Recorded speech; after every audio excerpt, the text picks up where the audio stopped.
Өзүңүздөр билгендей, акыркы 2-3 күн арасында коронавируска байланыштуу азык-түлүктөрдүн, негизги азык-түлүктөрдүн жетишсиздиги болот деген калк арасында коомчулукта дүрбөлөңдөө жаралып, ушул азык-түлүктөрдү сатуу менен алектенген ишкерлер бааларды негизсиз көтөрүп жатат деген фактылар, маалыматтар биздин кызматтын бирдиктүү 1995 номерине келип түшүп, ошонун негизинде тийиштүү маалыматтарды каттоо журналына каттоого алынып, алгачкы текшерүү иш-аракеттери жүргүзүлдү.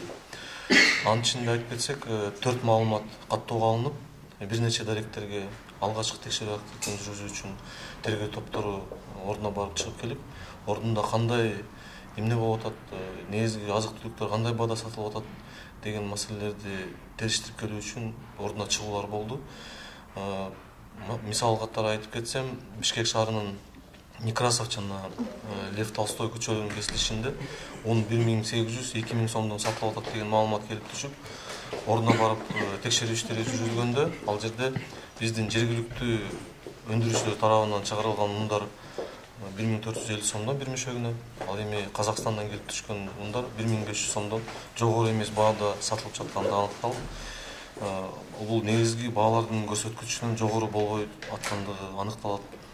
Анан ордунан түшүндүрүү иштери жүргүзүлдү. Эгерде бааларды жогорулатуу же кандайдыр бир атайлап ушул баягы дүрбөлөң менен пайдаланып, ар кандай мыйзамсыз кыймыл-аракеттерге барсаңар, мыйзам чегинде чара колдонулат деп түшүндүрүү иштери жүргүзүлүп, эскертилишти да. Себеби дегенде Кыргыз Республикасынын кылмыш жаза кодексинин 216-беренесине ылайык атайлап бийик бааларды кармоо же атайлап төмөн бааларды кармоо же ушул кыймыл-аракеттерди алдын ала сүйлөшүү боюнча рыноктогу кандайдыр бир экономикалык ишмердүүлүк менен алектенген жактарды четтетүү максатында же болбосо ошол кандайдыр бир ситуация менен пайдаланып мыйзамсыз пайда табуу максатын көздөгөн аткарылган иш-аракеттер мыйзам чегинде куугунтуктоого алынат. Ошол себептен ишкерлер баягы чекене жана дүң баягы соода саттык менен алектенген ишкерлердин арасында аябай бир чоң түшүндүрүү иштери жүргүзүлүп, баягы эскертүү иштери жүргүзүлдү да. Тактап айтып кетсем, бүгүнкү күндө мен жана айтып кеткендей 4 маалыматтарды каттоо журналында катталды.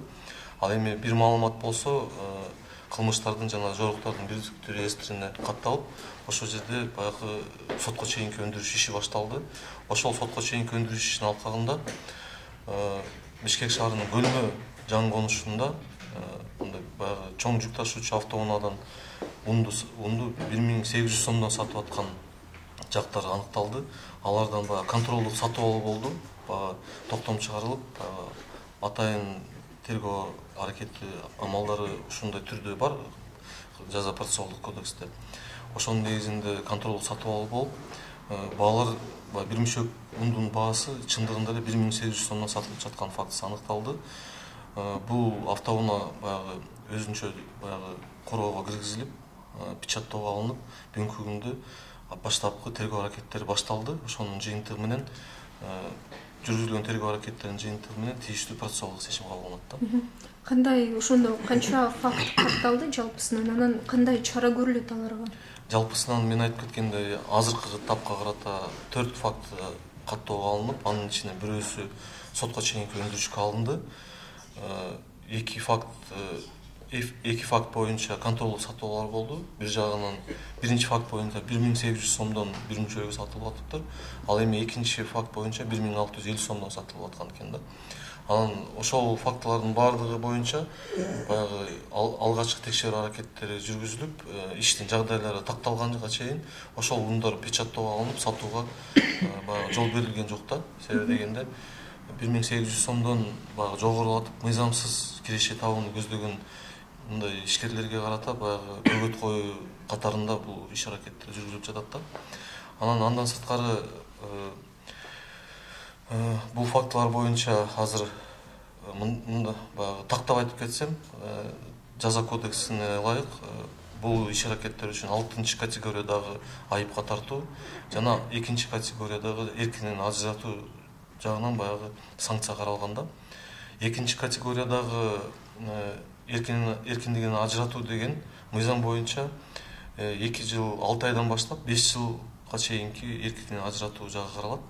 Ал эми 6 категориядагы айыпка тартуу болсо, бул 250 миң сомдон 300 миң сомго чейин айыпка жыгуу менен байланышкан санкциялар колдонулары жагы каралган да. Бирок бүгүнкү күндө ошо сотко чейинки өндүрүш иштери улантылып жатат. Жыйынтыгы менен ошонун жыйынтыгы менен тергөө аяктагандан кийин күнөөлүү адамдарга тийиштүү юридикалык баа берилип процессуалдык чечимдер кабыл алынат.